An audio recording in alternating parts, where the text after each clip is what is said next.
गुरुर्ब्रह्मा गुरुर्विष्णु गुरुर्देवो महेश्वरा। श्री गुरु साक्षात परब्रह्म तस्मै श्री गुरुवे नमः। मित्रों, जय माता दी। आज की वीडियो हम आपको शुक्र प्रदोष व्रत के विषय में जानकारी देंगे।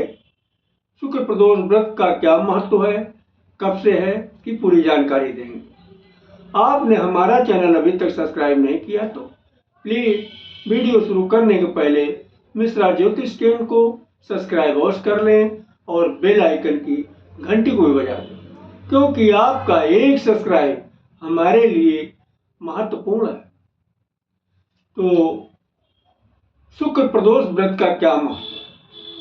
श्री सूत जी महाराज कहते हैं कि शुक्र प्रदोष व्रत करने से सौभाग्य, स्त्री और समृद्धि की प्राप्ति होती है। इसको करने के लिए ब्रह्म मुहूर्त में उठ जाइएगा। दैनिक क्रिया से निवृत्त होकर के स्वच्छ वस्त्र पहन के भगवान शंकर के सामने दाहिने हाथ में पुष्प, अक्षत, मिष्ठान, जल, दक्षिणा लेकर के संकल्प करिएगा और अपनी सामर्थ्य अनुसार निराहार, फलाहार, जलाहार व्रत रखिएगा। सायंकाल सूर्योदय से 1 घंटा पहले स्नान आदि करके सफेद वस्त्र पहनिएगा। पूजन स्थल को साफ करिएगा। कुशासन या ऊन का आसन बिछाइएगा। पूर्व या उत्तर दिशा में की तरफ मुंह करके बैठिएगा और इसके बाद पंचोपचार, दशोपचार अथवा षोडशोपचार जो भी आप कर सकते हो अपनी सामर्थ्य के अनुसार पूजन कीजिएगा। ओम नमः शिवाय पंचाक्षरी मंत्र का जप भी करिएगा या आपके गुरु ने जो भी मंत्र दिया है उसका आप जप कर सकते हैं। शुक्र प्रदोष व्रत पूरे साल किए जाते हैं या फिर 11 शुक्र प्रदोष व्रत किए जाते हैं। इसके बाद उद्यापन करवा दिया जाता है। तो शुक्र प्रदोष व्रत की कथा इस प्रकार है। पुराने समय की बात है, एक नगर में 3 दोस्त रहते थे। एक राजकुमार था, राजा का बेटा, दूसरा एक ब्राह्मण का बेटा था, तीसरा एक धनी का बेटा था। तीनों में पक्की दोस्ती थी और तीनों की शादी हो चुकी थी, लेकिन गौना किसी का नहीं आया। एक दिन तीनों दोस्त औरतों की तारीफ कर रहे थे तो ब्राह्मण बेटा जो था औरतों की तारीफ करते करते बोला कि औरत बिन घर भूतों का डेरा। ये बात धनवान के बेटे के दिल में चुभ गई। उसने सोचा हम जो है अपनी पत्नी को जो अगौना करा के जरूर ले आए। उसने अपने माता पिता से कहा कि हम जा रहे अपनी पत्नी को विदा कराने। माता पिता ने रोका, बेटा अभी न जाओ, अभी शुभ रास्ता है, ऐसे में विदाई शुभ नहीं होती है। लेकिन धनवान का बेटा नहीं माना और वो लाख रोकने पे भी ससुराल जाकर पहुंच गया और अपने ससुराल वालों से विदाई की बात करने लगा।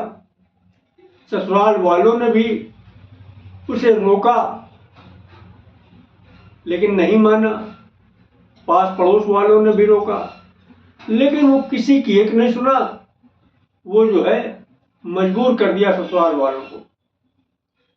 ससुराल वाले भी मजबूर होके अपनी बेटी की विदाई दामाद के साथ कर दिया। अपनी पत्नी को विदा करा के वो धनवान का बेटा लेकर चल दिया। रास्ते में एक जंगल पड़ता था और शाम भी हो गई थी। जंगल में उसके जो बैलगाड़ी थी, यानी पहले जमाने में बैलगाड़ी चलती थी, आज तो जो कार वगैरह है, तो बैलगाड़ी का पहिया निकल गया। बैलगाड़ी का पहिया निकल गया तो बैल की एक टांग टूट गई, जख्मी हो गया बैल और खुद भी पति पत्नी काफी जख्मी हो गए।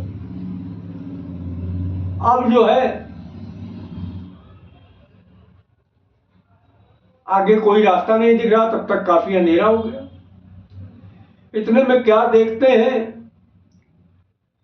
कि जो है एक डाकुओं का गिरोह आ गया और पति पत्नी को बैलगाड़ी सहित घेर लिया। डाकुओं ने पत्नी के सारे जेवर और जो कुछ नगदी रकम था वो सब छीन लिया, लूट के लेके चले गए। और इधर पति पत्नी रात भर रोते भी लगते रहे।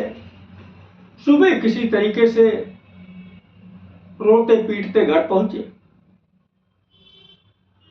घर तो पहुंच गए,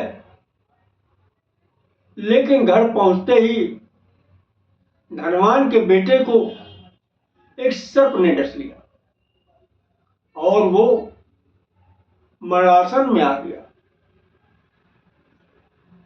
तो आजकल डॉक्टर हो, तो उस जमाने में वैद्य हुआ करते थे, वैद्य को बुलवाया गया जो राज वैद्य था। उसने देखा धनवान के बेटे को और राज वैद्य ने घोषणा कर दी कि इसकी मृत्यु 3 दिन में हो जाएगी, ये बहुत विषैला सर्प है। भाई पिता घबराए। उसी बीच में धनवान के बेटे का मित्र ब्राह्मण का जो बेटा था उसको खबर मिली, वो भी आया देखने अपने मित्र को। तो उसने जो है उस धनवान को ये राय दिया कि चाचा जी ऐसा है, ये ठीक हो सकते हैं, उपाय है इसका। उपाय ये है, ये सारी मुसीबत जो है ससुराल से लेके आए, इनको जो है पत्नी सहित ससुराल भेजिएगा। तो उनको और ये वहां छोड़ दे पत्नी को। जब शुक्र उदय होगा तब फिर विदा करा के लेके आओ, बाकी उपचार करें। ब्राह्मण कुमार की बात हनुमान को जम गई और उसने जो है ब्राह्मण बेटे के अनुसार सारा काम किया। रिजल्ट ये हुआ कि धनवान का बेटा स्वस्थ हो गया और स्वस्थ होके अपने घर आ गया। तो मित्रों, शुक्र प्रदोष व्रत के प्रभाव से सारे घोर संकट उस धनवान के बेटे के टल गए। तो इस तरह 22 मार्च शुक्रवार 2024 को शुक्र प्रदोष व्रत होगा। बोलो शंकर भगवान की जय।